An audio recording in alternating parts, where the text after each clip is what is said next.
You could be doing everything right for your health, but if you miss this one thing, you will continue to struggle. One of the things I talk with every single patient about is the potential for you could be doing everything right for your health, but if you miss this one thing, you will continue to struggle. Something I talk with every single patient about is whether or not they've been exposed to a building that has water damage. Water damaged buildings contain this toxic soup, this toxic mix of mold and bacteria. These things can make us really sick. Conventional medicine does recognize mold allergy, and this can typically present with typical allergy symptoms. So maybe itchy, runny eyes, sneezing, coughing, other lung symptoms, skin rash for some people. But there's also this mold toxicity piece too. And mold toxicity looks a little different. It can actually disrupt every single biochemical pathway in the body. A big one is it can throw off the immune system. And so when I work with patients that have recurrent strep throat infections, recurrent sinus infections, maybe they have recurrent urinary tract infections, I definitely have to start thinking, are they exposed to something in the environment that could be impairing their immune system's ability to fight off these infections? Reactivation of Epstein-Barr, chronic Lyme in some cases that has just been really tough to treat. So again, the mold toxins and also the bacterial toxins that happen in a water damaged building can really suppress the immune system's ability to take care of these other infections. Um, Adding even more complexity to the piece is genetic susceptibility. So people can have genetic variants in their detox pathways, and that can make them more prone to getting sick from mold. And then there's another set of genetic susceptibility. We call those the HLA, human leukocyte antigen genes. There's certain ones that it's estimated to affect about 24 to 25% of the population. These people can get incredibly sick from mold.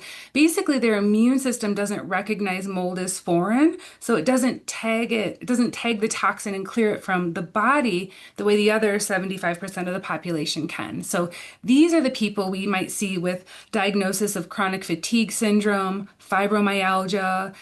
They might have an autoimmune condition. Toxic mold and bacteria can be a trigger for autoimmunity in some cases. And sometimes it'll be a mysterious neurological condition. Toxic mold can also impact mood, brain health. It can cause brain fog. For some people, it can cause severe psychiatric problems. And so really figuring this piece of the puzzle out, sometimes it's the most important thing you can do when you're trying to recover from a serious chronic illness.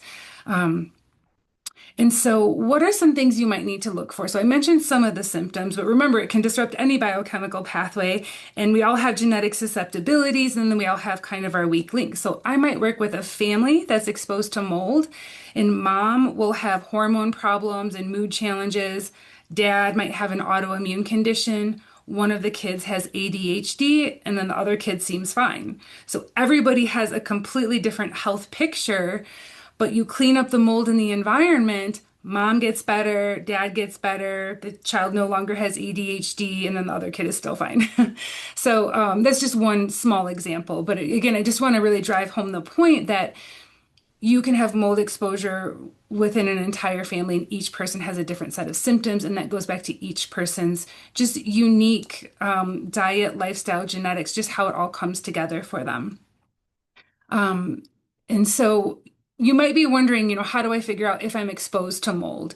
You really have to become a detective. So you really want to think about, has there been any water leaks? Has the basement ever flooded? Has the dishwasher ever leaked? The little refrigerator line, for some people that can leak. And then it's not just the home. I've had patients figure out, of course, that there could be mold in their work. I've even had patients figure out mold in their car, the car vents. So that really, really does take a lot of detective work. So definitely start there. You want to look for any signs of water staining, water damage. Sometimes the crawl space needs to be checked, the attic needs to be checked. I would really encourage you, though, don't just do like the DIY testing. That could give you a false sense of security if it comes back normal. I really do recommend hiring a professional mold inspector that has the right equipment that really understands. You don't just take an air sample in the middle of the room and call it good. You really have to compare indoor outdoor air. You have to do multiple samples. You have to look for heat cold patterns. You have to look for all of these things. I'm still learning about it. So I'm not the expert in the environmental piece, but I have learned along the way that you really have to hire someone that knows what they're doing. Um, so hopefully that gets you started. Of course, we still have to focus on rebalancing the microbiome, helping the body to detox, to recover health. Some people can get better really quickly. If someone's part of that 24 to 25% genetically susceptible, it can take longer. But again, working with an expert who understands this and who can help walk you through it can make all the difference for your health. I don't want you to give up. Your health is really, it's worth fighting for. But when people are exposed to mold, I really see that as a big hindrance to them getting all the way to their health goals. And so, if you've been doing everything and you've seen a lot of doctors and you haven't gotten well and you haven't looked at mold, or if you have and maybe you didn't have a thorough inspection, I would definitely revisit that. So, thank you so much. I hope you found this helpful.